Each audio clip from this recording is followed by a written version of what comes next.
The night was colder than usual at Castle Black, but Jon Snow couldn't sleep. He had been restless for days, ever since he heard the ravens whisper rumors from King's Landing. Rumors about King Joffrey's madness, about Lord Robb Stark being declared a traitor, and something even worse, that Robb was going to be executed publicly. Like Ned Stark, Jon's heart had been heavy ever since he left Winterfell. But this was something else. The thought of Robb, his brother, not by blood but by heart, dying by the hands of the same monster who murdered their father. It made his blood boil. He stared at the fire in the corner of his chambers, Ghost laying beside him, eyes glowing in the dark. Ghost growled softly. "What is it?" Jon whispered. A knock came on the door. Samwell Tarly peeked in, nervous as always. "Jon." Another raven came. "From the south. It's true. Joffrey's going to execute Robb tomorrow, in front of the crowd." Jon stood up, frozen. "You're sure?" Sam nodded, tears filling his eyes. "He's going to make it a show. A message to all the North. They say, Robb's been caught after a trap. The Red Wedding failed, but they got him anyway. He's a prisoner now."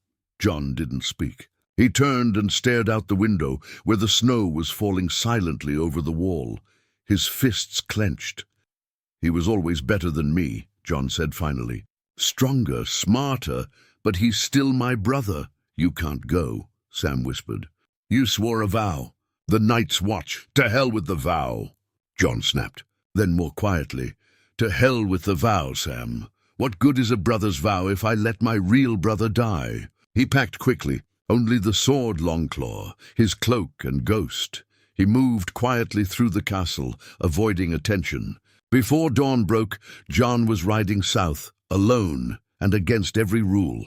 He didn't know how he'd save Robb, didn't know if he'd even get there in time. But he knew one thing: he would die trying. King's Landing was restless. The city buzzed with excitement. Another Stark was going to die, and the people of the south, too far removed from the pain, gathered like it was a festival. Joffrey Baratheon stood on his balcony, wearing a smug smile. Beside him stood Cersei, calm and proud. Sansa Stark, now a bird in a golden cage, stood in the back, her face pale. Robb Stark knelt in chains in the square below. His hair was messy, his armor gone. But his eyes, they still had fire. He looked up at Joffrey without fear. "You're a coward," Robb spat. "You hide behind your guards and your mother. You can't fight your own battles," Joffrey smirked. "And yet I win them." The headsman raised the axe. Suddenly a sound cut through the air, a deep, angry howl. Ghost, a blur of white fury, leaped onto the stage, tearing into the guards. Screams echoed.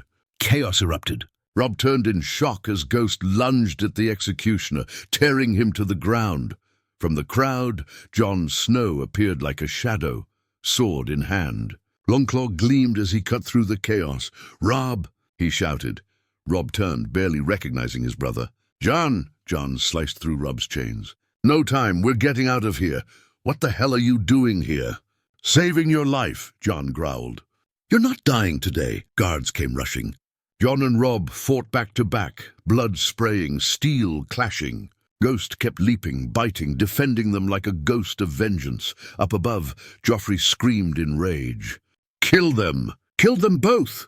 But it was too late. The brothers escaped into the crowd, blending into the chaos, riding off through the lower streets of the city. That night, King's Landing burned with the fires of shame, and 2 wolves ran free. The horses galloped hard through the darkness, hooves pounding against the wet stone and dirt, as if the beasts could feel their riders' desperation. Jon rode in silence, his eyes fixed ahead, the wind howling in his ears. Robb, though weakened and bruised, held tight to his reins. His cloak was torn and blood stained his cheek, but he was alive. Behind them, King's Landing was fading into the night, but not the danger. "We won't get far if they send gold cloaks after us," Robb said. "Who panting? They already have," Jon replied, glancing back. "I heard the bells as we left. Joffrey's not going to let this slide. He'll want our heads more than ever now." Robb gritted his teeth. "Then we make him regret wanting them."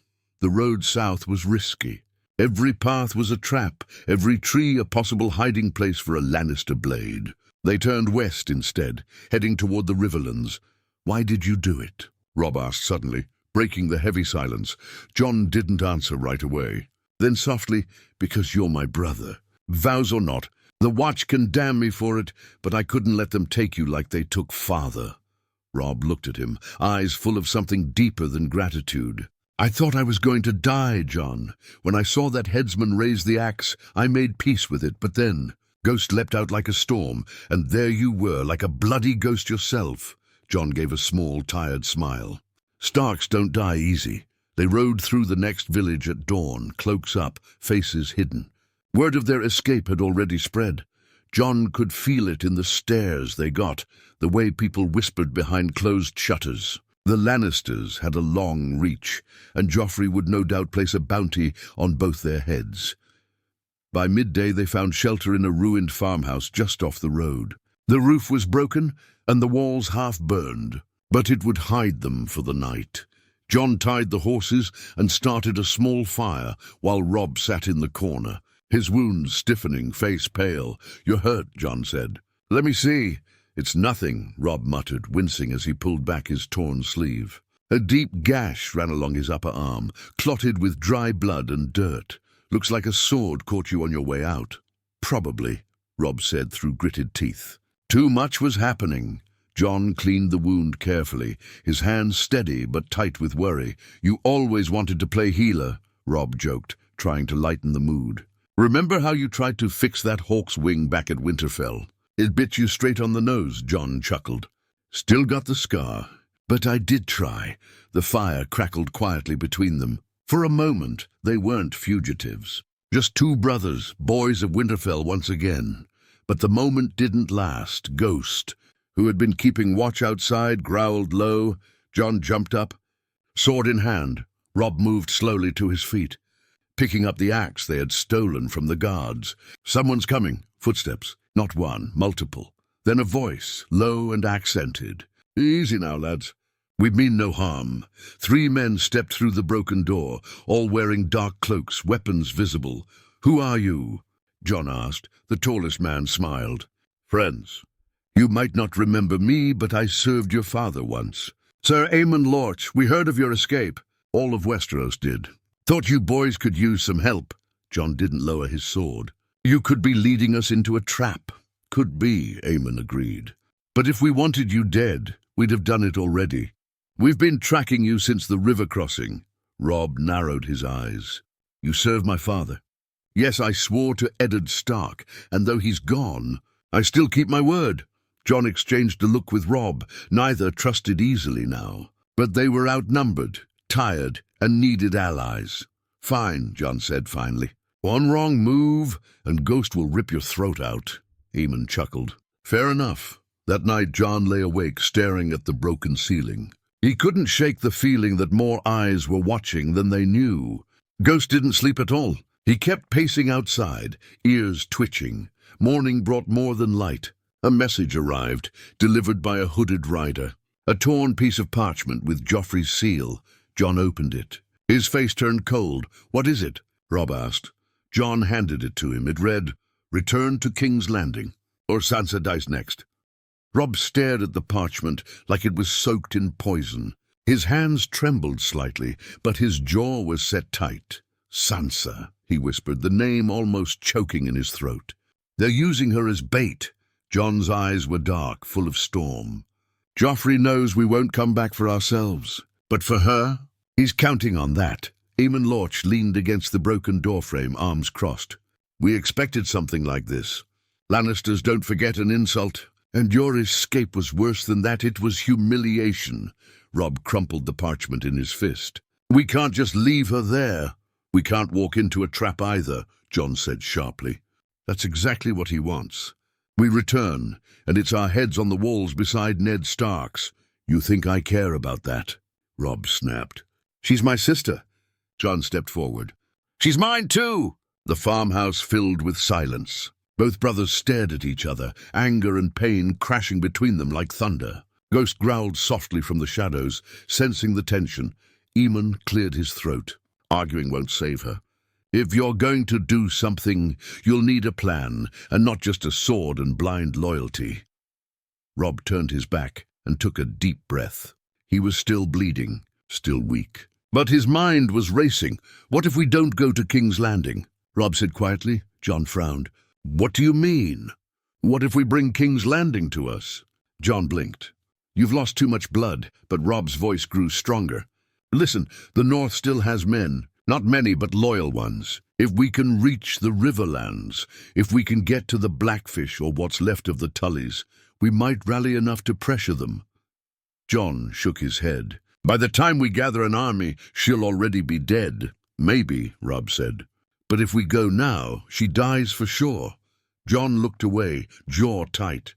His mind was at war with his heart. "She trusted us to protect her," he said bitterly.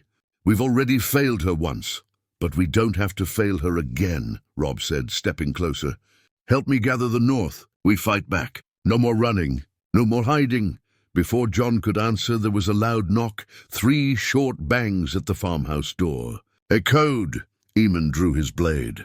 "Stay behind me." One of his men opened the door slowly. A woman stepped in, cloaked in a grey hood, her hair hidden. But when she looked up, Robb and Jon both froze. It was Arya. Robb stepped back, eyes wide. "Arya, how—" "I followed the rumors," she said, voice cold and calm. "People in Flea Bottom have big mouths when gold is involved." Jon stepped forward, stunned. "You're alive." "Barely," she said. "I escaped Harrenhal, and I've been watching Joffrey ever since. Sansa's not dead, yet, but she's not safe either." Robb stared at her, half believing she was a ghost. "Arya." She looked at him, face hard but eyes softening. "You left me behind," she said. "All of you did." Jon lowered his head. "We didn't know. We thought you were lost." "I was," she said, then shrugged. "But I found my way back." Arya moved toward the fire, warming her hands. "Joffrey's madder than ever. He doesn't want just revenge. He wants a legacy, public executions, war, fear. He's trying to be more than a king. He wants to be a legend." Robb sat slowly, breathing heavy. Arya looked at both of them. "You want to save Sansa? You don't gather an army. You don't storm the gates. You cut the snake's head off." Jon raised a brow. "You're talking about killing Joffrey." Arya nodded. "Not just him, Cersei, the whole rotten tree. We sneak back in. I know the tunnels. The old ways. Places where even guards don't go." Robb looked stunned. "How do you know all this?" She met his eyes. "Because I've been planning to kill them all for years." Silence. Then Jon gave a short breath of disbelief. "You're serious?" "As death," Arya said. "You want to save Sansa?" "We don't beg. We don't negotiate. We strike. Like wolves. Quiet, fast, lethal."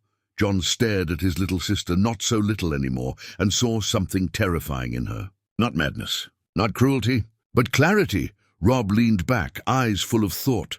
"Arya," he said quietly, "tell us everything." And so she did. The wind outside howled like a restless spirit. Inside the burned farmhouse, the fire burned low, as Arya traced a rough map into the dirt with a stick. Her fingers were quick, practiced. Robb and Jon leaned over the sketch, eyes locked on the lines and tunnels that twisted like veins beneath King's Landing. "These are the old smuggler routes," Arya said. "Some are forgotten. Most are guarded, but I've used them. When I needed to disappear, when I needed to watch." Jon studied the tunnel drawn under the Red Keep. "You're sure this one leads into the castle?" She nodded. "It runs under the dungeons, near the black cells. It's the same path I saw Varys take once. The eunuch moved through it like a shadow." Robb looked doubtful. "Even if we get in, the Red Keep is full of guards. Lannister soldiers. And worse, Littlefinger, Pycelle, the King's Guard." Arya's eyes narrowed. "That's why we don't storm it. We don't fight everyone. We move quiet. We get to Sansa. We get to Joffrey. And we end this." Jon sat back, shaking his head. "Oh, you speak like an assassin." "I've had good teachers," Arya said, her voice flat. Robb looked at her more closely now. "Arya, what happened to you?" She didn't answer right away. Her face twitched just once, before going still. "They killed everyone who mattered to me," she said finally. "I became what they feared, a Stark with nothing left to lose." Jon swallowed hard. Arya's eyes were harder than his, colder than steel. And yet behind the ice, the girl he once knew still flickered. "We need a fourth," Arya said suddenly, breaking the silence. Jon raised an eyebrow. "Who?" She glanced up. "Someone already in the city. Someone close to Sansa. Someone who hates Joffrey more than we do." Robb looked confused. "Who in that wretched place could we even trust?" She hesitated, then spoke a name that made Jon's eyes widen. "Tyrion Lannister." Robb stood up immediately. "Absolutely not. He's not like the rest of them," Arya said. "He protected Sansa more than once. He hates Joffrey, and after Tywin's death he's got no real power. But he has secrets, keys, leverage." Jon didn't speak. He remembered Tyrion well. The cleverness, the kindness under sarcasm. "He did warn us once," Jon said quietly. "He's smarter than all of them." Robb still looked angry. "He's a Lannister, and we're out of time," Arya snapped. "If we wait any longer, Sansa's gone. I can find him. I know where he drinks. Give me one night." Jon and Robb exchanged glances. "Fine," Robb said at last. "But if he betrays us, I'll cut his throat myself," Arya said calmly. By nightfall, Arya was gone, her hood drawn tight, blade hidden up her sleeve. Jon and Robb waited in the ruins, every hour crawling by. Outside, the forest creaked with the cold wind. Ghost paced like a caged beast, sensing the tension. "Do you trust her?" Robb asked finally. Jon thought about it. "I trust her more than I trust anyone, but I don't know if I understand her anymore." "She's changed," Robb said. "So have we," Jon replied. "We all have. What changes people? Loss hardens them?" Robb looked into the flames. "When I was in that cell, I thought about Winterfell, about Father, about how proud he'd be to see how we ended up." Jon gave a tired laugh. "He'd probably be furious. He'd still help us," Robb said. "He'd know what's right. Then we better make this worth it." Just before dawn, Arya returned, dragging a man behind her, half drunk but walking. He stumbled into the room, grinning, nose bleeding slightly. "Good evening, wolves," said Tyrion Lannister. "Or is it morning already?" "I've been in darker holes than this." Robb stood up, instantly tense. "You've got a lot of nerve showing your face." Tyrion raised a hand. Yes, I'm sure I do. But your sister here put a knife to my throat and gave me quite the convincing speech. Honestly, I'm impressed." Arya crossed her arms. "He's in," Tyrion nodded. "Joffrey deserves to die, and frankly, the whole city would be better off if a few more of my family joined him. So, what's the plan, boys?" Jon stepped forward. "We get in. You lead us through the tunnels," Tyrion smiled. "I'll get you through the walls. After that, it's on your blades." Arya's voice cut in sharp. "No second chances. You betray us, you die with them." Tyrion raised a finger. "Fair, but if I live through this, I want something in return." Jon narrowed his eyes. "What?" "A future," Tyrion said simply. "Somewhere I'm not hunted by my name." Robb gave a grim nod.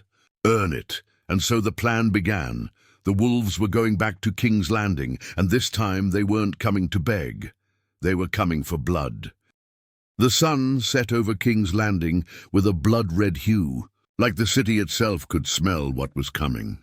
Jon, Robb, Arya, and Tyrion stood at the edge of the Blackwater rush, hidden among twisted trees and overgrown reeds. Ghost prowled behind them, silent as ever, his white coat nearly glowing in the moonlight.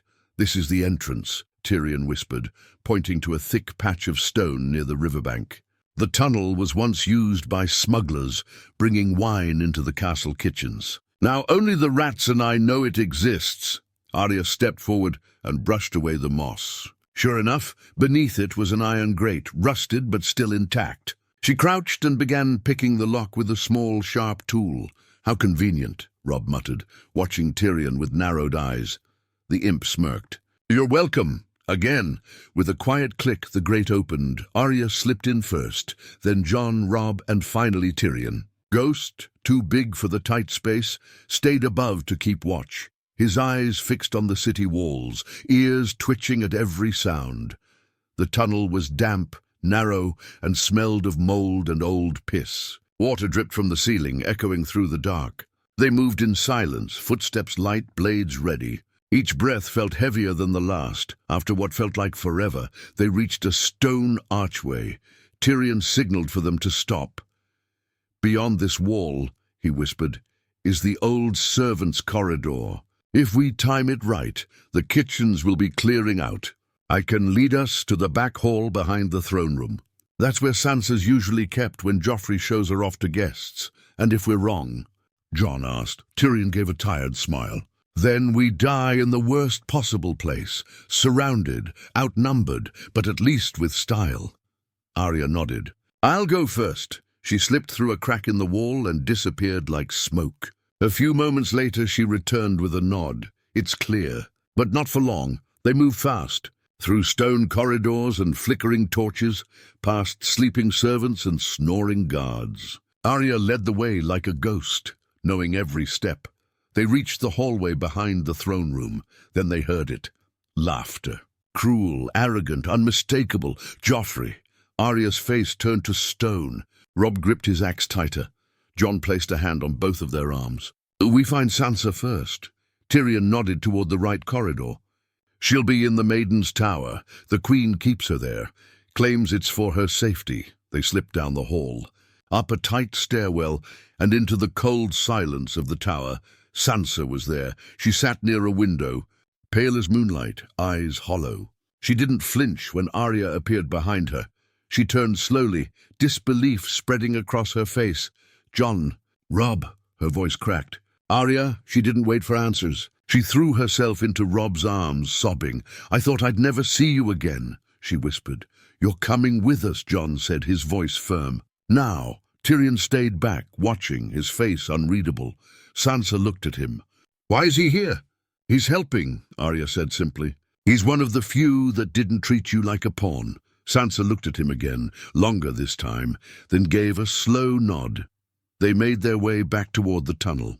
But as they reached the lower levels of the Red Keep, a voice rang out behind them. Well, well, what a lovely reunion. Cersei Lannister stepped from the shadows, flanked by 4 gold cloaks. Her smile was poison. In her hand, a glass of wine. In the other, a small crossbow. Jon stepped forward. "Move." "I don't think so," she purred. "You think you can sneak into my castle, steal my hostage, and kill my son?" Robb raised his weapon. "That's the idea." Cersei's eyes landed on Tyrion. "And you, I should have drowned you in the sea when I had the chance." Tyrion shrugged. "I always preferred wine to water." She aimed the crossbow at him, but before she could pull the trigger, thunk! An arrow flew from the dark and pierced one of the gold cloaks through the neck. He dropped, without a sound. Then a second chaos broke out. Arya vanished into the dark. Robb charged. Jon tackled one of the guards. Tyrion ducked behind a column. Sansa froze until Arya pulled her down, hiding her in a shadowed alcove. Steel clashed. Blood sprayed. Cersei screamed as Robb's axe nearly took her head, but she stumbled back, slipping in blood. Jon stood over a dying guard, panting, but then he heard a grunt. Robb. Robb had been stabbed. A short sword, deep into his side. Jon ran, catching him as he fell. "Robb!" "I'm fine," Robb groaned, but blood soaked his tunic fast. Arya reappeared, blood on her dagger. "We need to leave now!" They dragged Robb down the corridor. Cersei lay wounded, screaming for help behind them, but the tunnel was waiting. They vanished into it once more, wounded, bloody, but not broken. Sansa was free, but Robb was bleeding out. Jon pressed his hand hard against Robb's side as they stumbled through the tunnel, blood seeping between his fingers like water through broken stone. Robb gritted his teeth, sweat pouring down his face despite the cold. Every step was a battle, every breath a war. "We're almost there," Jon whispered. "Stay with me." "I've had worse," Robb muttered, then winced. "All right, maybe not." Arya led the way, blade in hand, eyes sharp as ever. Behind her, Sansa moved in silence, dress stained with blood. Not her own, but the smell of it still clung to her like smoke. Tyrion brought up the rear, torch in one hand, crossbow in the other. He was limping, his face pale. "If this tunnel collapses," he said half to himself, "let it be quick. I'd rather not be eaten by rats." "No one's dying in a tunnel," Arya snapped. "Not unless I say so." They reached the river entrance again. Ghost stood there waiting, covered in mud and leaves, but alert. He gave a low growl as he saw Robb stumble out of the darkness. Sansa rushed to help her brother. "We need a healer." "No," Robb said, voice weak. We need to move. They'll send the whole city after us, and you'll bleed to death before we cross the next hill." Jon snapped. A sound echoed in the trees. Horns, shouting. The guards were already on their trail. "Get on the horse," Arya said, pulling Robb toward one of the two mounts they had hidden nearby. "Jon, ride with him." "I'll take Sansa." Tyrion climbed onto the smallest of the 3 horses they had stolen. Muttering curses the entire way, they rode hard into the woods, hooves pounding over roots and rock, branches whipping past their faces. Behind them the horns grew louder, closer. Robb started to fade. Jon could feel his body slumping against him. "Stay awake, Robb," he said. "Don't you dare close your eyes. I'm just resting them," Robb murmured. "You can rest when we're safe," Jon growled. Arya looked back, saw Robb's head droop and kicked her horse harder. "There's an old watchtower up the ridge, abandoned. We hide there." They reached it just before moonrise. A ruined stone tower buried in ivy and forgotten time. They dragged Robb inside and laid him down on a torn cloak. Jon tore the rest of Robb's shirt open. The wound was deep, too deep. Blood wouldn't stop. Sansa knelt beside him. "He needs fire. Boiled water, cloth." Arya grabbed what she could. "I'll check outside. We need time." Tyrion took off his coat, handed it to Sansa. "Use it. It's cleaner than that rag." She gave him a grateful nod, but her hands trembled as she worked. Jon watched helplessly as his brother gasped in pain. He had faced White Walkers, traitors, monsters in the dark, but this, watching Robb fight death, this was the worst of it all. "I should have protected him better," Jon said, voice low. "You saved him from the axe," Sansa replied. "You bought him more time than the gods gave him." "That's more than most." Robb coughed, then opened his eyes. "Did we win?" "Not yet," Jon said. Robb smiled weakly. "Figures. Always did leave the hard part to me." "You're not dying," Jon said sharply, but Robb didn't answer. He just closed his eyes and didn't open them again. For a long moment, no one spoke. Sansa's face crumpled in silent grief. Arya returned, saw the stillness and stopped mid-step. Her eyes locked on Robb's lifeless form. She didn't cry. She just knelt beside him and took his sword, laying it across his chest. "He died a Stark," she said coldly, "with his family beside him. That's more than most get." Tyrion looked away, saying nothing. Jon sat beside the body for a long time. Then finally he stood. "Joffrey still lives," he said. Arya nodded. "Not for long."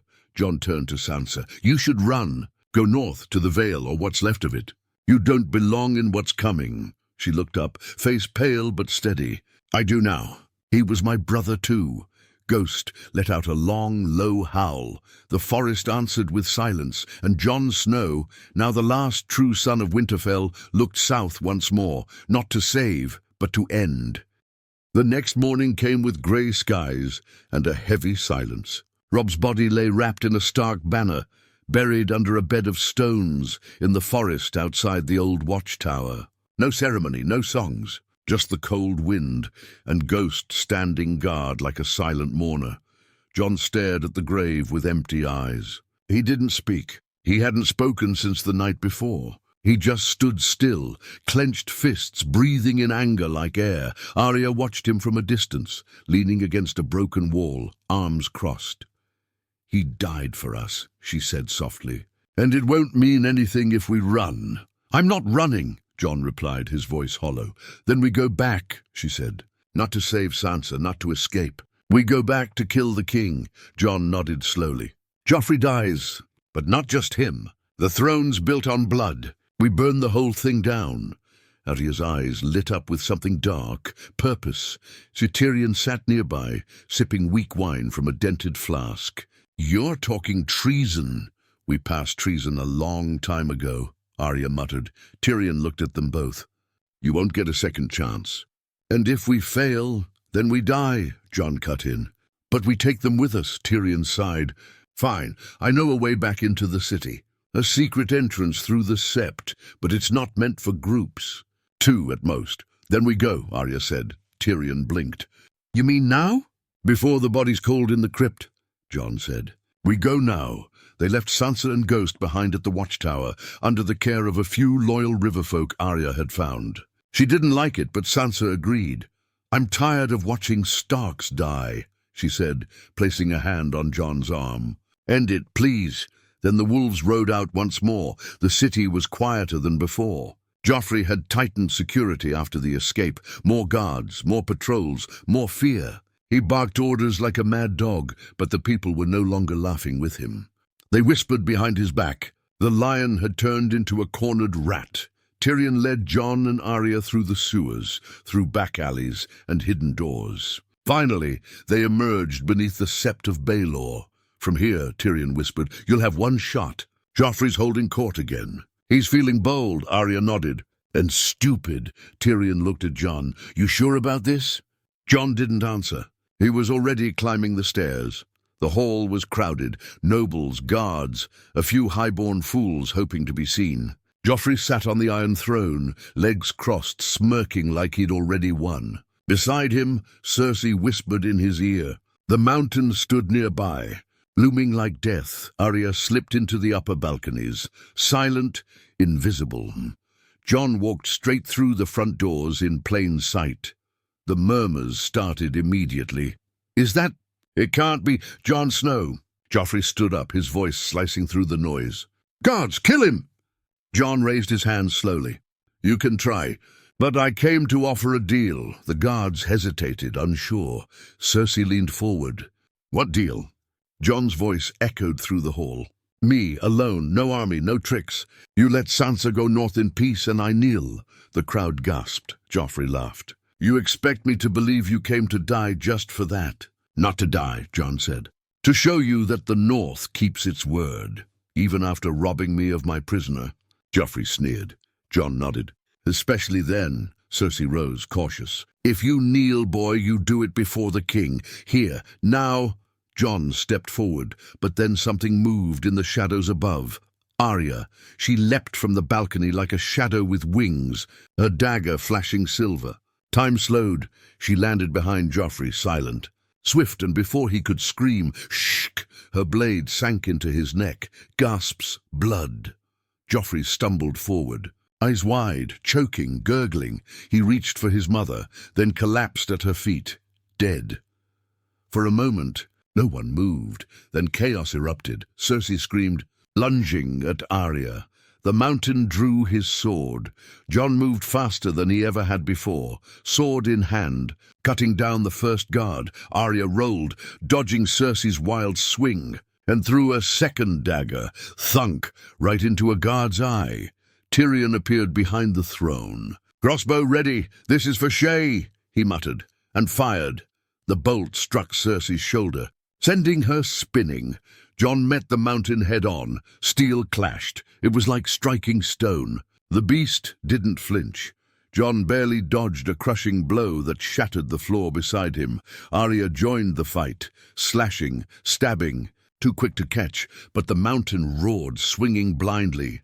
Blood pouring from dozens of wounds.